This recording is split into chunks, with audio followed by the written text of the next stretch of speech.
हाँ जी, राम राम सारा में कैसे हो सब लोग। अच्छी हो? नए हो तो हो जाओ बायोलॉजी पढ़ के। हम पढ़ रहे हैं बायो के बारे में, जो हमारे एग्जाम में तो आता ही आता है इससे क्वेश्चन, लेकिन हमारी दैनिक जीवन में भी ये बहुत काम आता है। तो हम पढ़ रहे थे एंडोक्राइन सिस्टम, और उसमें हमने ये डायग्राम देख लिया था। तो हम अब एक एक ग्लैंड को पढ़ेंगे, कौन सी ग्रंथि है, उनसे कौन से हार्मोन निकलेंगे और उनका क्या काम है। ये सब पिछली क्लास में पढ़ लिया था हमने। तो एक छोटा सा कॉन्सेप्ट और बता देते हैं। जैसे हमारे शरीर है, उसकी सबसे बड़ी ग्रंथि कौन सी है, लार्जेस्ट ग्लैंड। ना एंडोक्राइन पूछे ना एक्सोक्राइन, सीधा ऐसे पूछे कि हमारे शरीर की सबसे बड़ी ग्रंथि है, तो वो है लीवर, यानी यकृत है। तो ये बाह्यस्रावी ग्लैंड, लेकिन सबसे बड़ी ग्रंथि ये है। और अगर ऐसे पूछे सबसे बड़ी ग्रंथि एंडोक्राइन ग्लैंड में से कौन सी है, तो वो है थायराइड। क्लियर। और मास्टर ग्रंथि के नाम से जाना जाता है पीयूष ग्रंथि। और मास्टर ऑफ मास्टर ग्लैंड, जो पीयूष ग्रंथि को भी कंट्रोल करे, वो है हाइपोथैलेमस। और मिक्स ग्लैंड है, वो अग्नाशय ग्रंथि को बोला जाता है, क्योंकि एक्सो और एंडोक्राइन दोनों है। और सेक्स ग्लैंड है, वो है टेस्टिस एंड ओवरी। और सबसे छोटी ग्रंथि है स्मॉलेस्ट ग्लैंड, वो है या तो पीनियल मिलेगा आपको या पीयूष ग्रंथि मिलेगा, इनमें से कोई एक मिलेगी तो आपको करना है। अगर दोनों मिल जाए तो आपको पीयूष ग्रंथि करना है। क्लियर। अब हम फर्स्ट ग्रंथि स्टार्ट करेंगे। हमारी टोटल 9 थी, तो एक एक करके पढ़ेंगे। फर्स्ट है कौन सी पढ़े, चलो अग्नाशय ग्रंथि, पेनक्रियास ग्लैंड।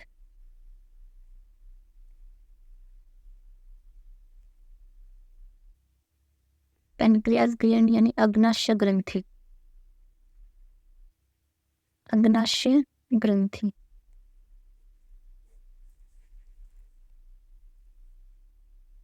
देखिए, ये है हमारी अग्नाशय ग्रंथि। इसमें फ्लूइड भरा होता है, यानी द्रव्य। और इसमें फ्लूइड में है ना, ग्रुप ऑफ शेल, कोशिका के समूह पाए जाते हैं। ऐसे बहुत सारे कोशिका के समूह रहते हैं, इस फ्लूइड में पड़े रहते हैं। मेन ग्रुप ऑफ शेल है, बहुत सारे ऐसे ग्रुप होते हैं इस द्रव्य में।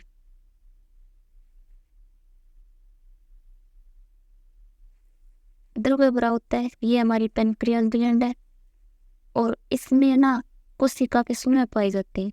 तो आपको ऐसे नहीं लगता है जैसे द्रव्य है उसमें कोशिका के समूह तैर रहे हैं, जैसे दूध होता है तो उसके चारों तरफ पानी से घिरा होता है, वैसे ही ये सेल है, ग्रुप ऑफ सेल, ये भी चारों तरफ द्रव्य से घिरे हुए हैं।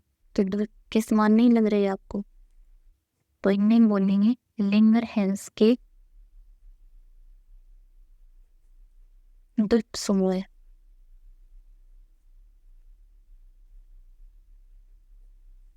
तो ये द्रव्य वाला भाग है ना फ्लूइड, ये तो बनाता है एक्सोक्राइन पार्ट।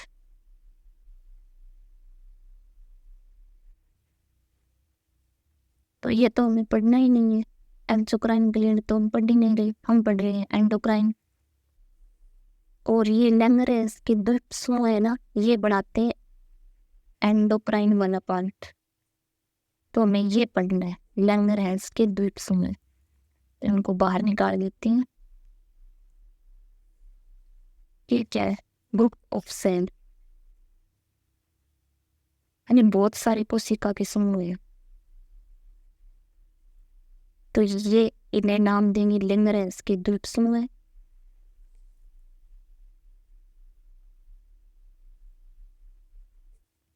लैंगरेंस के द्वीप समूह है। ये लैंगरेंस के द्वीप समूह, इनमें ये ग्रुप ऑफ सेल है ना, इनमें 3 प्रकार की कोशिकाएं पाई जाती है। जैसे इस ग्रुप में 3 प्रकार की कोशिकाएं होती हैं। फर्स्ट है जैसे अल्फा सेल, सेकेंड है वो बीटा सेल, और थर्ड है वो गामा सेल। जो अल्फा सेल है इससे कुछ हार्मोन निकलेंगे, जो बीटा सेल है उनसे कुछ हार्मोन निकलेंगे, और जो गामा सेल है इनसे कुछ हार्मोन निकलेंगे। तो इनसे हार्मोन निकलेंगे ना, अल्फा और गामा, उनके सिर्फ हमें नाम याद रखने हैं। ऐसे पूछ लिया ऑब्जेक्टिव टाइप क्वेश्चन में कि अल्फा सेल से कौन सा हार्मोन निकलता है, तो बस नाम देखना है, आपको याद हो जाए। मैन ये है बीटा सेल, इनसे कौन सा हार्मोन निकलेगा उसके बारे में हम डिटेल से पढ़ेंगे। तो बता देती हूँ, जैसे अल्फा सेल है उससे जो हार्मोन निकलेगा उसका नाम है सोमेटोट्रोपिन हार्मोन, और इसका नाम है ग्लूकागोन हार्मोन। और जो बीटा सेल है इनसे जो हार्मोन निकलेगा वो इम्पोर्टेंट है, insulin hormone. Insulin hormone, insulin hormone कहाँ से निकलेगा? Beta cell. अगर बीटा सेल भी ना दिया हो ऑप्शन में तो कहाँ से निकलेगा? लैंगरहैंस के द्वीप समूह। अगर ये भी ना हो तो कहाँ से? अग्नाशय ग्रंथि से इंसुलिन हार्मोन निकलेगा, क्योंकि है तो सिस्टम ये अग्नाशय ग्रंथि में। तो अब हम पढ़ेंगे इंसुलिन हार्मोन के बारे में। आज देख सकते हो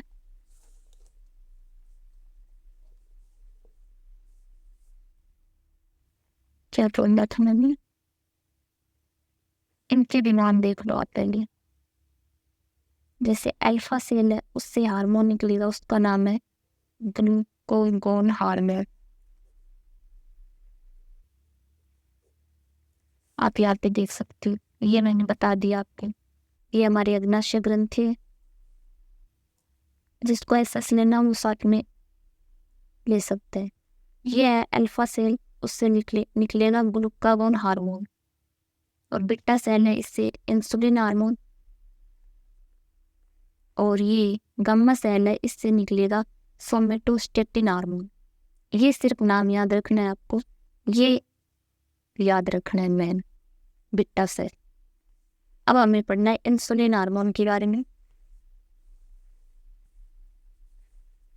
तो देखिए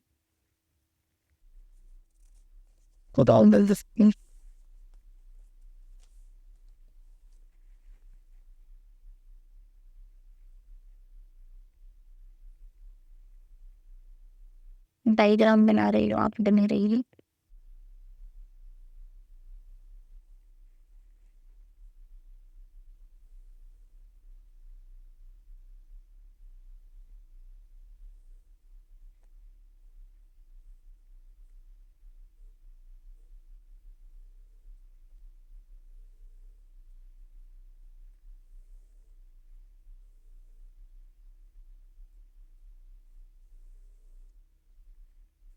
हमें देखना क्या है, इंसुलिन हार्मोन है वो हमें पता चल गया बीटा सेल से निकलता है।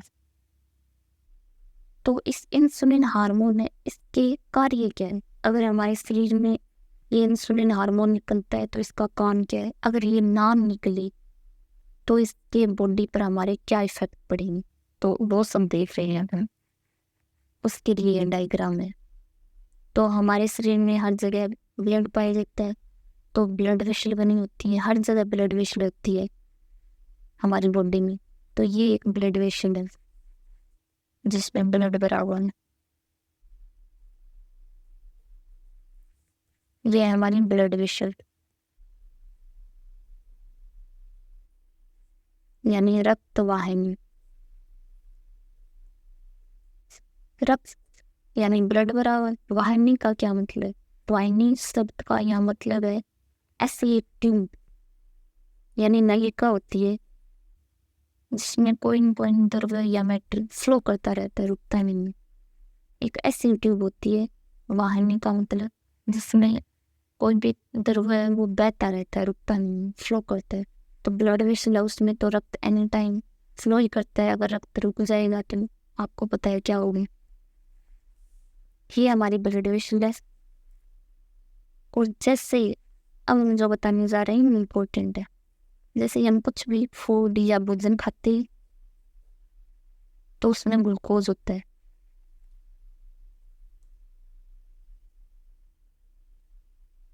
अब आप सोचोगे जैसे हम कुछ भी भोजन खाते हैं उसमें डायरेक्ट ग्लूकोज थोड़ी ना होता है। हाँ पता है, लेकिन भोजन की एक प्रोसेस है, वो हम पाचन तंत्र में पढ़ेंगे। पहले छोटी आंत, बड़ी आंत, फिर भोजन का छोटे टुकड़ा, फिर ग्लूकोज बनता है उससे। तो हम मान के चलते हैं जो भी हम खाते हैं पीते हैं तो उसमें होता है ग्लूकोज। कोई भी भोजन कुछ भी खाते पीते हैं उसमें होता है ग्लूकोज। और कुछ भी हम खाते हैं पीते हैं वो सबसे पहले जाता है ब्लड में। तो ये ग्लूकोज आ गई यहाँ पर आ गई। जैसे जैसे हम कुछ भी खाएंगे सारी सारी ग्लूकोज आ जाएगी ब्लड में।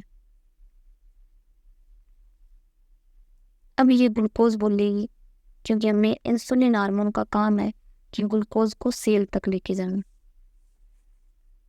इंसुलिन हार्मोन है, उसका काम है जो भी हमारी ग्लूकोज होती है उसको रक्त से और सेल तक लेके जाना।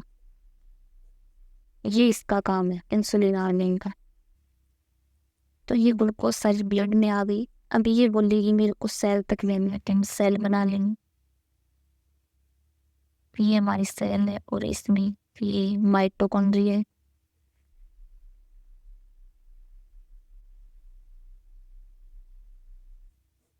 सबको पता है सेल में माइटोकॉन्ड्रिया होता है जो पावर हाउस सेल का, यानी कोशिका का शक्ति गृह। माइटोकॉन्ड्रिया में एनर्जी बनती है। तो ये हमारी सेल है। तो ये ग्लूकोज आ गई और ये सेल है, ये बोल रही है मेरे को रक्त से जाना है सेल तक।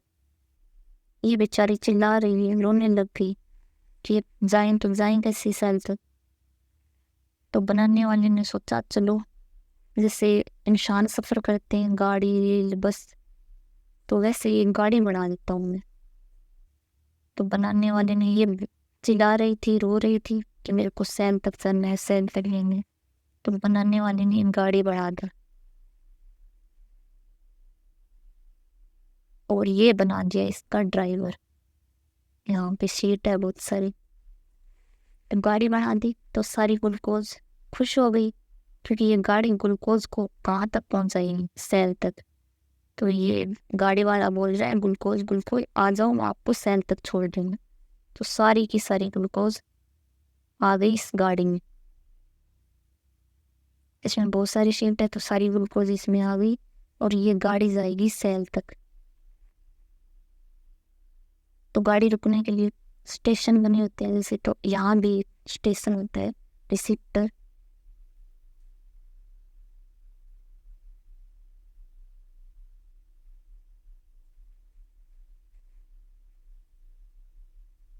यानी ये स्टेशन है, इस गाड़ी के रुकने का स्टेशन है ये। तो यहाँ आकर रुक गई तो सारी ग्लूकोज क्या करेगी, सेल में आ गई और सेल से माइटोकॉन्ड्रिया। तो ऑक्सीजन तो पहले से थी यहाँ और ये आ गई ग्लूकोज।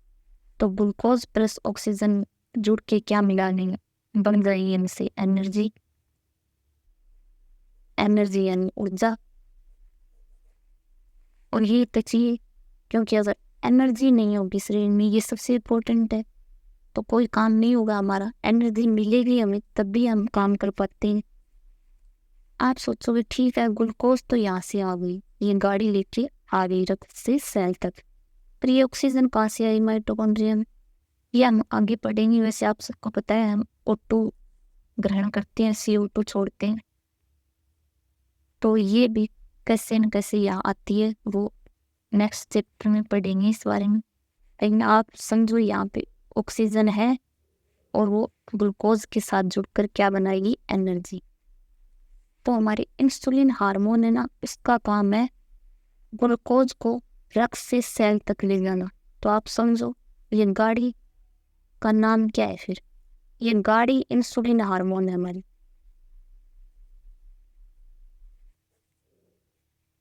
इस गाड़ी का नाम है इंसुलिन हार्मोन। क्लियर। यहाँ हमारे शरीर में किडनी होती है, तो ये है हमारी किडनी। और जैसे ये ब्लड वेसल किडनी से ऊपर गुजरती है तो इसमें क्या हो जाते हैं, छेद।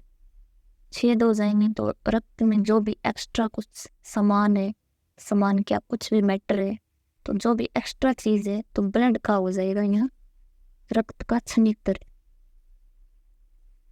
जो भी एक्स्ट्रा चीजें हैं वो आ जाएंगी इस किडनी में। आपने सुना होगा जैसे कोई भी चीज है आपको बॉडी से बाहर निकालनी है तो उसको किडनी में डाल दो,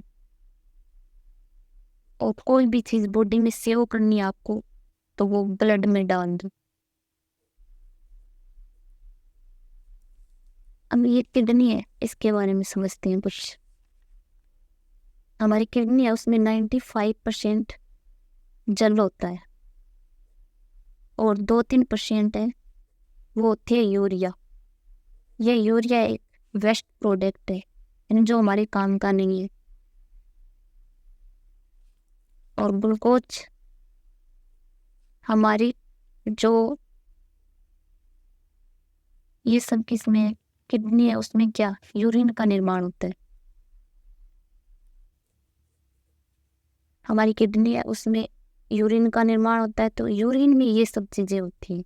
यूरिन में 95% जल होता है और 2-3% यूरिया होता है। और ग्लूकोज होती है कि नहीं सोचो, तो हमारे यूरिन में ग्लूकोज 0% होती है, ग्लूकोज नहीं होती है।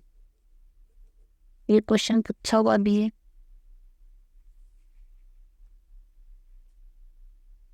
अब ये तो है इंसुलिन हार्मोन के कार्य कि ग्लूकोज को रक्त से सेल तक ले जाना।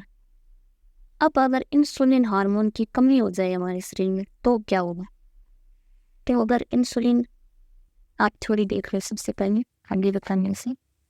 ये इसकी थ्योरी है, किसी को स्क्रीनशॉट लेना हो तो ये सब मैंने बता दिया। 3 सेल होती है, बीटा सेल से इंसुलिन हार्मोन।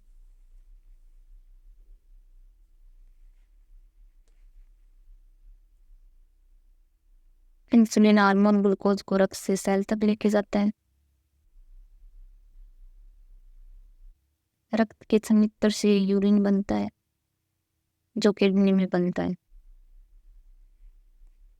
और इंसुलिन हार्मोन की अगर कमी हो जाएगी तो वैसे हमें सुना है उसके शुगर है, डायबिटीज है, डायबिटीज मरीज है वो, तो ये डायबिटीज जो रोग है वो इंसुलिन हार्मोन की कमी से होता है। इसका पूरा नाम है डायबिटीज मिलेटिस। चलिए ये देखते हैं।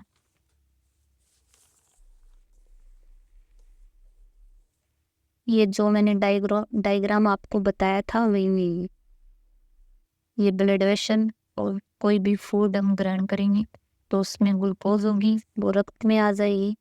ये वो वाली गाड़ी ग्लूकोज वाली, जिस गाड़ी का नाम है इंसुलिन हार्मोन है। क्लियर। और रक्त के छनित्र से किडनी में यूरिन का निर्माण होता है और यूरिन में जल होता है, यूरिया, और ग्लूकोज 0%। यूरिया एक अपशिष्ट पदार्थ यानी वेस्टेज प्रोडक्ट होता है। क्लियर।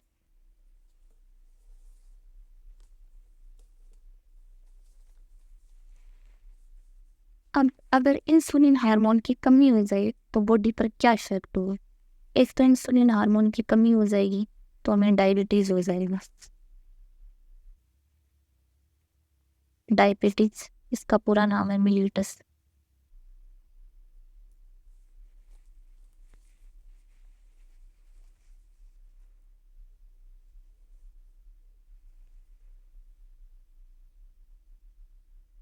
अगर इंसुलिन हार्मोन की कमी होगी तो क्या फर्क पड़ेगा।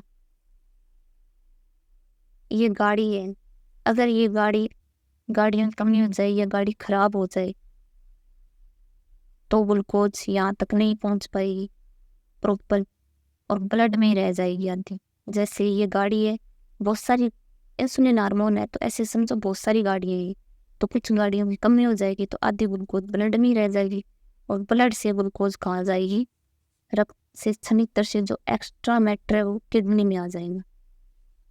तो किडनी में ग्लूकोज होगी प्रेजेंट, उपस्थित। अगर यहाँ पे ग्लूकोज उपस्थित होगी तो हमारे यूरिन है वो गाढ़ा होगा, यानी सांदर। और यूरिन गाढ़ा होगा तो जो वाटर है वो सांद्रता को फॉलो करता है, तो हम बार बार पानी पिएंगे और बार बार यानी यूरिन, जो नंबर ऑफ यूरिन है उनकी संख्या बढ़ जाएगी।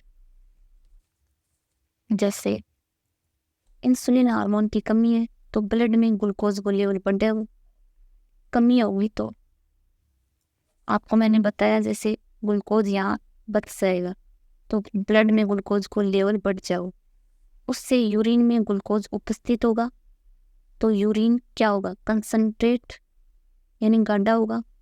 और यूरिन गाढ़ा होगा तो यूरिन में पानी बढ़ेगा, तो जिससे यूरिन बढ़ेगा, तो यूरिन बढ़ेगा तो मूत्र त्यागने की संख्या बढ़ेगी और बार बार प्यास लगेगी और बार बार जो यूरिन है, पासिंग ऑफ यूरिन संख्या बढ़ जाएगी। अगर ब्लड में ग्लूकोज लेवल बढ़ जाएगा तो हमारे यूरिन में ग्लूकोज वैसे तो नॉर्मली नहीं होता है लेकिन उपस्थित होगा, तो उससे एक रोग हो जाएगा हमें, मधुमेह, डायबिटीज मेलिटस। और इसके नुकसान क्या हैं, जैसे ये रोग होगा हमें पता नहीं चलेगा, लेकिन इसके जो 10-15 साल बाद के इफेक्ट है वो है किडनी फेल हो जाएगी, आईज डैमेज हो सकती है, ब्रेन डैमेज हो सकता है, वगैरह वगैरह। तो बहुत नुकसान है।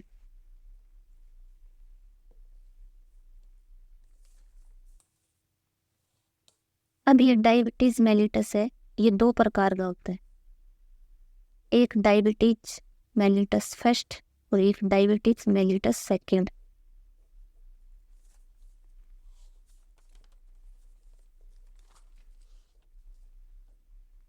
ये जो फर्स्ट है वो इंसुलिन डिपेंड नहीं है, इसमें इंसुलिन हार्मोन की कमी नहीं होगी, ये 40 से पहले पहले होता है।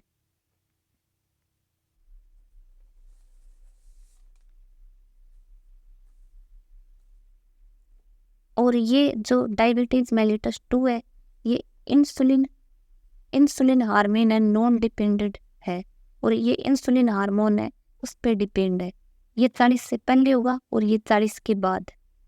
जैसे इसमें ये इंसुलिन हार्मोन पर डिपेंड नहीं करता ये वाला, इसमें बीटा सेल नॉर्मल होगी, जैसे ये बीटा सेल से इंसुलिन हार्मोन निकलता है तो इसमें बीटा सेल नॉर्मल होगी, तो इंसुलिन हार्मोन है वो भी नॉर्मल होगा, पूरी ग्लूकोज गाड़ी में बैठकर सेल तक आ जाएगी। लेकिन ये गाड़ी में बैठकर ग्लूकोज सेल तक तो आ जाएगी, लेकिन यहाँ रिसिप्टर जैसे स्टेशन नहीं होगा तो गाड़ी रुकेगी कहाँ, घूमती रहेगी, आएगी जाएगी आएगी, तो ये रिसिप्टर हैं ये खराब हो सकते हैं इसमें डायबिटीज मेलिटस 2 में। ये खराब कैसे होते हैं, हमारी लाइफस्टाइल की वजह से, जैसे मोटापा की वजह से, या हम शुगर, जैसे कोई शादी में गई मिठाई देखी नहीं टूट पड़ी, बहुत ज़्यादा मीठा खाते हैं, तो शुगर फ्री मिठाई खानी चाहिए हमें। और शारीरिक व्यायाम जो एक्सरसाइज की कमी, या हम एल्कोहल स्मोकिंग ड्रिंक करते हैं उसकी वजह से रिसेप्टर हैं वो हमारे डैमेज हो जाते हैं, उसका ट्रीटमेंट है मेटामॉर्फिन की जो टैबलेट वगैरह, तो ये इसका ट्रीटमेंट है डायबिटीज मेलिटस 2 जिसमें रिसेप्टर डैमेज हो जाते हैं। और ये इंसुलिन हार्मोन है उस पर डिपेंडेंट डायबिटीज मेलिटस है, ये 40 से पहले होता है, ये स्ट्रोक को ज़्यादा इसमें है ना, बीटा सेल डैमेज हो जाएगी, ऑटो ह्यूमन डिजीज बोलाएंगे, जैसे ऑटोमेटिक सेल जो नष्ट हो जाएगी। अगर बीटा सेल नष्ट हो जाएगी तो इंसुलिन हार्मोन कहाँ से निकलेगा, तो इसलिए इंसुलिन हार्मोन की कमी हो जाएगी। ये अपने आप नष्ट कैसे हो जाती है ये अलग कॉन्सेप्ट है, आप सीधा याद रखो ऑटो ह्यूमन डिजीज में आता है जो बीटा सेल नष्ट हो जाती है, तो इसका लिए ट्रीटमेंट है इंसुलिन हार्मोन के इंजेक्शन दिए जाते हैं, जिसमें बीटा सेल नहीं होती उन लोगों को डेली इंसुलिन हार्मोन के इंजेक्शन दिए जाते हैं ताकि इंसुलिन हार्मोन की कमी की पूर्ति हो सके और हमारे शरीर में एनर्जी बन सके। तो देखा आपने अग्नाशय ग्रंथि है उसमें हमने इंसुलिन हार्मोन पढ़ा जो बहुत इम्पोर्टेंट है, हमारी दैनिक लाइफस्टाइल से भी लिंक करता है और एग्जाम की दृष्टि से भी इम्पोर्टेंट है। तो एनर्जी सबसे इम्पोर्टेंट एनर्जी होती है, उसके लिए कितना इम्पोर्टेंट है इंसुलिन हार्मोन। और नेक्स्ट हमारी जो पढ़ेंगे वो है पीयूष ग्रंथि। एक कंप्लीट कर लिया हमने, और सेकंड पढ़ेंगे पीयूष ग्रंथि जो हाइपोथैलेमस यहाँ पे जो ब्रेन में होती है पीयूष ग्रंथि। चलिए एक एक ही पढ़ेंगे, हर क्लास में एक ही ग्रंथि, ताकि अच्छे से समझ में आ जाए। आज के लिए इतना ही। वीडियो अच्छा लगे तो लाइक कर देना। ओके।